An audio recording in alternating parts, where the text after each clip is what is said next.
Eto, ano lang pag-usapan po natin about dun sa mga security personnel na matagal ng gwardiya, mga 10 years na, 5 years pataas na or taon, halimbawa, 1 year, 2 years pataas. Ngayon, pag bago kayo sa detachment na nalipat kayo, so dapat ang gawin ninyo, sumunod kung ano yung mga alituntunin doon. Huwag nyo dadahilan na matagal na akong guard. Tandaan po natin, kahit sabihin yung ang dinatnan nyo doon, buwan pa lang sila na sa security profession, mas may alam pa yan kaysa sa inyo.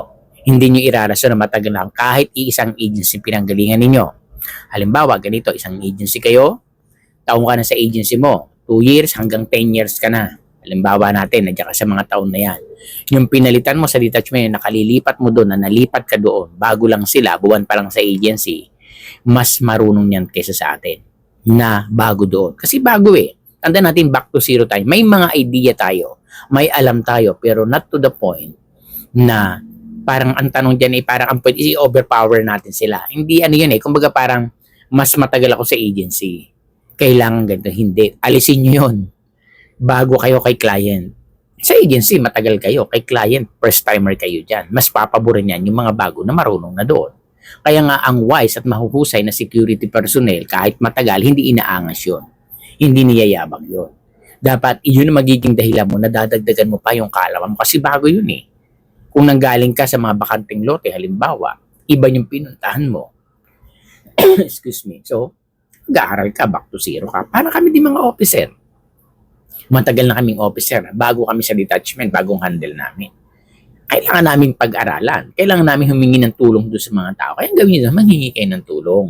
Huwag niyong aangasan. Kasi nangyari sa iba dyan, kung matagal sa agency, iba yung dating. Parang bagyo ang dating na may mga ganyan. Alam niyo po yan, mga ka-5-9, di ba? Matagal ako, malakas ako kay ganito. O sa agency yun. Hindi tayo doon nagre-render ng duty. Kay client tayo. Ay kung ayawan ka ni client, i-reason mo ba sa client na matagal na ako sa agency, ma'am, sir, taon na ako doon. Ano sasabihin ng management? Agency nyo ba to? O, nakakontrata.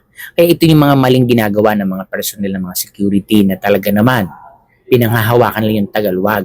Tama yung panghawakan, yung ibig sabihin, asset na kayo ng agency. Na para pagtunod kayo kay client, maayos kayong dadalhin doon at maayos yung gagampanan ang tungkulin na ibibigay sa inyo. Iyon yung may malasakit sa agency. Tandaan natin, kahit anong tagal natin sa agency, wala namang bearing yan eh. Maganda. Ibig sabihin, pag tumagal ka doon, may reason, mahusay ka. Pero bakit pagdating sa detachment, nagkakaiba? Ibig sabihin lang, pinanghahawakan mo lang doon, baka may padrino ka lang dyan, kaya hindi ka maalis-alis, baka mamaya, at the back of the mind of the agency, gusto ka na lang na mag-resign, di ba? Alisin natin yun. Kailangan ipakita natin na asset tayo ng agency para pag deal ka kay client, maging maayos. Diba? At dapat tayong gagabay. Kung meron kang idea, pwede mong i-share. Yan. Sir, ganito. Kasi ibang ginagawa, kino-compare, wag kayo nagko-compare lalo sa mga officer nyo. Kasi sir, sa pinanggalingan namin, ganito. Wala na tayo doon. Huwag nyo nang i-compare dati. Matuto kayo ano yung natutunan mo before. Ngayon, kung hingan kayo ng suggestion ng officer nyo, yan. Sir, baka pwede kasi yung ginagawa namin sa amin is ganito. Baka makatulong dito. Yan. Pero yung pangungunahan mo, ganito, ganyan, mag-surrender na sa amin, di kami nagsusurrender, sawa kami doon eh. Yan eh. Wala ka na doon.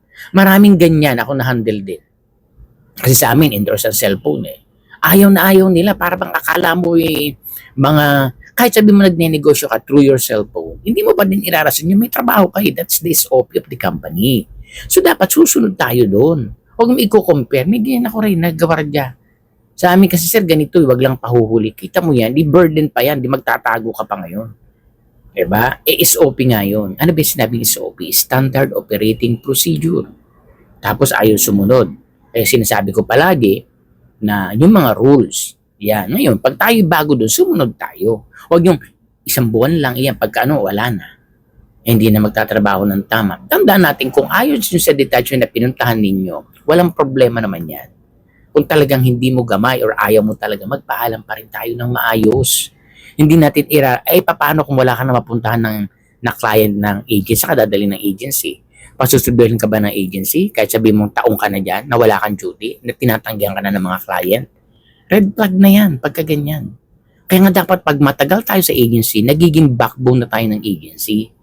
Kumbaga katuwang na nila tayo. Hindi tayo pa nagiging dahilan para mapahamak yung mga detachment. Saan tayo dadalhin? Di ba? So ganun po, pag hindi kayo, pagbago kayo, kahit ano tawag yung dadalhin yun, kailangan aralin ninyo, matutunan ninyo, patulong kayo sa mga kasama ninyo, encourage sila. Ano yung natutunan mo sa tagal mo bilang guard? I-share mo dun sa mga guard na bago, na nadadatnan mo. Dapat you have to share yung knowledge mo. Di ganito kasi sa tagal ko, ito yung mga natutunan ko. Ano ba yung natutunan nyo rito? I-adapt mo. Hindi ibig sabihin na kung matagal ka na, alam mo na lahat. Hindi. Marami pa tayong pwedeng matutunan. Kaya nga sa bawat lakbay natin sa duty na pinupuntahan natin, lies opportunities.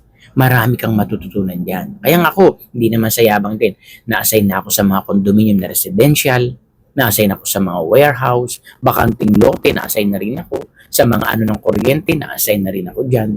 So, ang dami na. Kaya nga, hindi sa yabang, marami na tayo naging experience.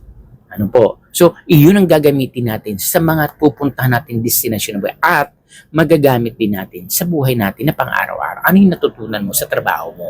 Puro negosyante yung kaharap natin, mga kausap natin. Kailangan matuto ka sa mga ginagawa nila. Yun. I-create natin yung kasi malaking ambag sa buhay natin yan. Dahil hindi habang buhay, nagtatrabaho tayo. Hindi, kaya sa mga bago nating ka-5-9 na nagsisimula kahit matagal o bago kayo sa detachment ninyo, dapat isa lang ang dapat natin gawin. Matuto tayo sa lahat na nangyayari sa mga trabaho na i-share natin at huwag tayo maging pasaway. Dapat tayo ang nagiging daan upang ang trabaho na ibinigay sa atin sa lahat sa detachment natin, katuwang tayo para umasenso at lumago ito na magtagal tayo kay client. Kaya panatilihing magbasa, manood, manatili tayong bukas ang ating kaisipan sa lahat ng mga ibinibigay na katalinuhan, kaalaman sa man tayo mapunta, hindi man maganda yan, may matututunan tayo dyan. Hanapin natin ang positive. At lagi nating tandaan, ang like kong inuulit at sinasabi na lamang ang may alam.